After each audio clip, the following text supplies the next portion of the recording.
அப்படியல்ல, தேசியர் என்ன சொல்கிறார்? வேறு யாரும் பெறமாட்டார்கள், ஆனால் பெற்றுக் கொடுப்பார்கள் என்று சொல்கிறார். ஆகவே அந்த கோபத்தை தான் இங்கே வந்து தனது சொல்லால் கோபத்தை காட்டினார், நம்ம ஒரு செயலால் காட்டினார். அவ்வளவுதான். செய்தி பார்க்கும்போது என் கண் கலங்கியது, எனக்கு நிகழ்ச்சி பார்க்க கண் கலங்கியது எனக்கு. ஏனென்றால் நாங்கள் எல்லாம் அநீதியை கண்டால் ஒழிக்கப்படும் நபர்கள் நாங்கள். நேற்று ஒரு தனியார் ஊடக நிகழ்விலே தமிழ் முற்போக்கு கூட்டணியின் பிரதி தலைவர் திகாம்பரம் ஒரு சாதாரண குடிமகன். ஏனென்றால் அவர் நுவரெலியா மாவட்டத்தின் கொத்மலை தொகுதியின் மடக்கும்பர் தோட்டத்திலே பிறந்த ஒரு தோட்ட தொழிலாளியின் மகன். அதை மறப்பதே இல்லை. எப்போது கூறி வருகிறார். இப்பொழுது மடக்கும்பர தோட்டத்திலே அவர் வீடு இருக்கிறது. உழைப்பால் தான் முன்னேறியவர், அவர் சுந்தரப்பால் முன்னேறியவர். அத்தகைய சிறிய மனிதர் பிரதியாக இருக்கக்கூடிய பாமர மனிதரை அட்டூழியமாக, அநீதிகரமாக, பொய்யாக ஒரு வார்த்தையை சொல்லி பழிச்சொல் கட்சியில் தாவி சென்ற அந்த நபரால் சொல்லப்பட்ட போதுதான் தன்னை மறந்து திகாம்பரம் அவர்கள் ஆத்திரமடைந்தார். அதுபோல கைகலப்பு நிகழ்ந்தது. ஆகவே திகாம்பரம் அவரை தூண்டிவிட்டது அந்த அபாண்டமான பழிச்சொல் தான்.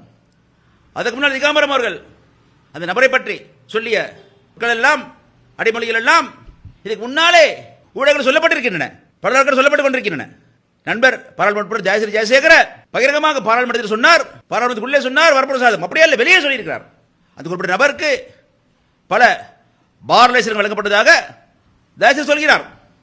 அப்படி என்றால் ஜெயசேகர் மீது கோபப்பட்டு சண்டையிட்டு இருக்க வேண்டும், அல்லது அவர் வழக்கு திறந்திருக்க வேண்டும். ஏன் வழக்கு தொடரவில்லை? தனது பேரிலே இல்லை என்று சொன்னால் போதுமா? அப்படியல்ல. தேசியர் என்ன சொல்கிறார்? பேரில் யாரும் பெறமாட்டார்கள், ஆனால் பெற்றுக் கொடுப்பார்கள் என்று சொல்கிறார். அவருடன் தான் வழக்காட வேண்டும், வழக்காட முடியவில்லை. ஆகவே அந்த கோபத்தை தான் இங்கே வந்து தனது சொல்லால் கோபத்தை காட்டினார், நம்ம ஒரு செயலால் காட்டினார். அவ்வளவுதான் வித்தியாசம். திகாம்பரம் அவர்கள் சொன்னது போல பாமர மக்களை பிரதிபடுத்தக்கூடிய, தோட்ட தொழிலாளிகளை பிரதிபடுத்தக்கூடிய, உழைக்கும் மக்கள் பிரதிபடுத்தக்கூடிய, காலையில் எழுந்து அதிகாலையிலே மலை உச்சிக்கு சென்று கொழுந்து பறிக்கும் எங்கள் தாய் குலங்களை பிரதிபலிக்கக்கூடிய, புல்வெட்டி கொண்டிருக்கக்கூடிய எங்கள் ஆண்களை பிரதிபலிக்கக்கூடிய ஒரு சாதாரண மக்களின் பிரதிநிதி, MP, common man, representative of common man, அது உண்மை. ஆகவே தான் அத்தகைய காமன் மேனை பிரதிபடுத்தக்கூடிய ஒரு காமன் சாதாரண உழைப்பால் முன்னேறி வந்தவரை பார்த்து இப்படியான குற்றச்சாட்டுகள் சொல்லும் பொழுது தான் அவர் தன்னை மறந்து கோபப்பட்டார். அந்த நபரும் கோபப்படுத்தினார், வேண்டும் கோபப்படுத்தினார். கோபப்படுத்தி கைகலப்பில் முடிந்தது. அந்த நபர், அவருக்கு பின்னால் யார் இருக்கிறார்கள்? நாடு உயிர்ப்பிடம் இருக்கிறது, அரசாங்கம் இருக்கிறது.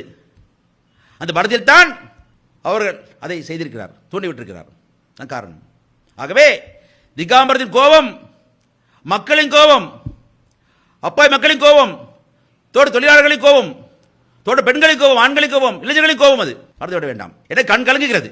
நேற்று அந்த அந்த செய்தி பார்க்கும்போது என் கண் கலங்கியது, எனக்கு நிகழ்ச்சி பார்க்க கண் கலங்கியது எனக்கு. இப்பொழுது நானே உணர்ச்சி படுகிறேன். ஏனென்றால் நாங்கள் எல்லாம் அநீதியை கண்டால் உணர்ச்சிப்படும் நபர்கள், நாங்கள் விலைக்கு போனவர்கள் அல்ல. பல வதந்திகளை கிளப்பி குற்றச்சாட்டுகளை சொல்லி பேசுவார்கள், ஆனால் உண்மையாக எதுவும் அல்ல.